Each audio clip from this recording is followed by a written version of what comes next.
ಪಕ್ಕದ ಜಮೀನಿಗೆ ವ್ಯಾಪಿಸಿದ ಮುಳ್ಳಿನ ಬೇಲಿಗೆ ಹಚ್ಚಿದ್ದ ಬೆಂಕಿ.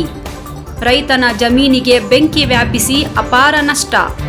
ಜಮೀನಿನಲ್ಲಿದ್ದ ನರ್ಸರಿ ಬೆಂಕಿಗಾಹುತಿ. ನರ್ಸರಿಯಲ್ಲಿದ್ದ ಕಾಫಿ, ಅಡಕೆ ಗಿಡಗಳು ಹಾಗೂ ಕೃಷಿ ಪರಿಕರಗಳು ಬೆಂಕಿಗಾಹುತಿ.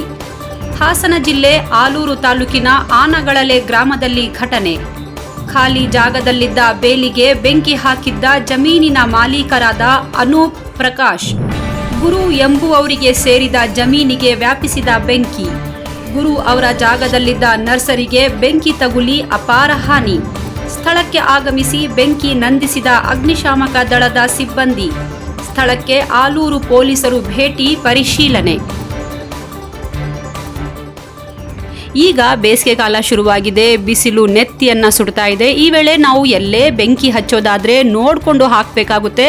ಹಾಸನ ಜಿಲ್ಲೆ ಆಲೂರು ತಾಲೂಕಿನ ಆನಗಳಲೆ ಗ್ರಾಮದಲ್ಲಿ ಏನಾಗಿದೆ ಅಂದರೆ, ಜಮೀನಿನ ಮಾಲೀಕರಾದ ಅನೂಪ್ ಮತ್ತು ಪ್ರಕಾಶ್ ಅವರು ತಮ್ಮ ಪಕ್ಕದ ಜಮೀನಿಗೆ ವ್ಯಾಪಿಸಿದ್ದ ಮುಳ್ಳಿಗೆ ಬೆಂಕಿಯನ್ನು ಹಚ್ಚಿದ್ದಾರೆ.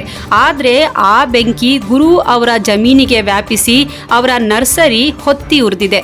ಇದರಿಂದ ಅಪಾರ ಪ್ರಮಾಣದ ಹಾನಿ ಉಂಟಾಗಿದೆ. ನರ್ಸರಿಯಲ್ಲಿದ್ದ ಕಾಫಿ, ಅಡಕೆ ಗಿಡಗಳು ಹಾಗೂ ಕೃಷಿ ಪರಿಕರಗಳು ಬೆಂಕಿಗಾಹುತಿಯಾಗಿವೆ. ಸ್ಥಳಕ್ಕೆ ಆಗಮಿಸಿದ ಅಗ್ನಿಶಾಮಕ ಅಧಿಕಾರಿಗಳು ಬೆಂಕಿಯನ್ನ ನಂದಿಸುವಲ್ಲಿ ಯಶಸ್ವಿಯಾಗಿದ್ದಾರೆ. ಸ್ಥಳಕ್ಕೆ ಆಲೂರು ಪೊಲೀಸರು ಭೇಟಿ ನೀಡಿ ಪರಿಶೀಲನೆಯನ್ನ ನಡೆಸಿದ್ದಾರೆ.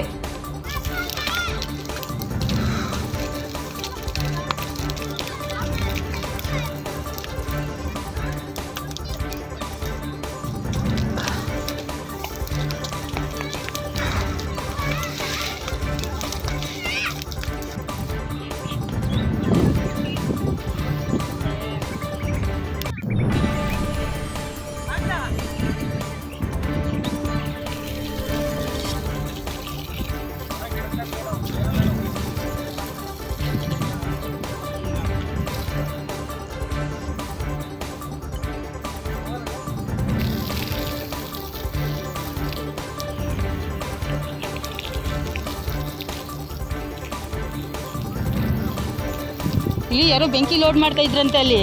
ಈಗ ಈ ತೋಟದವ್ರು, ಪಕ್ಕ ತೋಟದವರು, ಅವರಿಗೆಲ್ಲ ನಾಳೆ ಇದು ಹೇಳ್ಬೇಕಲ್ಲ ಅಲ್ಲಿ ಅವರಿಗೆ. ಇಷ್ಟೊಂದು ಲಾಸ್ ಆದರೆ ನಾವು ಸಾಲ ಸೂಲ ಮಾಡಿ ನೋಡಿ, ಅಲ್ಲಿ ಪುಟ್ಟಿನೇ ಉರಿದೋಗಿದೆ. ಅಲ್ಲಿ ಮ್ಯಾಟ್ ಒಂದು ಚೂರಾರು ಉಳಿದಿದೆ ನೋಡಿ. ಅವ್ರಿಗೇನು ಸಿಗುತ್ತೆ? ಇದು ಪಬ್ಲಿಕ್ ಇಂಪ್ಯಾಕ್ಟ್. ಜನಶಕ್ತಿಯೇ ನಿರ್ಣಾಯಕ.